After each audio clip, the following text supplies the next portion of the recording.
In this video, we will discuss federalism. Federalism is about government power. Federalism means that power is divided between a national government and state or provincial governments. In the United States, some powers belong to the national government in Washington, D.C., and other powers belong to the state governments, such as the state government in New York. We call the national government in Washington, D.C. the federal government. In addition to the national government in Washington, D.C., there's a government in each state, so there are 50 state governments.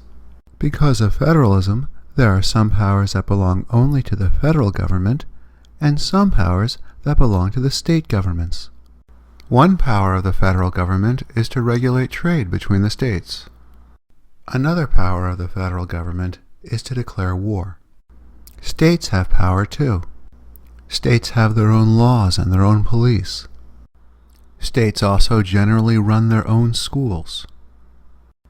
Some powers are shared. For example, both the federal and state governments have the power to tax. So why does the United States have a system of federalism? Remember, Americans fought the Revolutionary War to gain independence from Britain. The 13 former colonies were now 13 independent states. States were concerned about losing power to other states. States were also concerned about losing their power to the national government. However, many Americans realized they needed a central government strong enough to unite the country.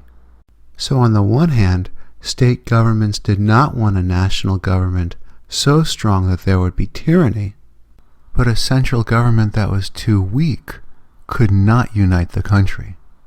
Federalism was a compromise. Federalism provided some power to the national government in Washington, D.C., and other powers belonged to each of the states. Because of federalism, there are both federal and state legal systems in the United States. That's why in the United States there are both federal courts and state courts.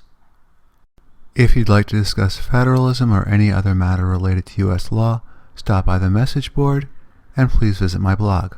Also, feel free to submit your comments below and to send me an email.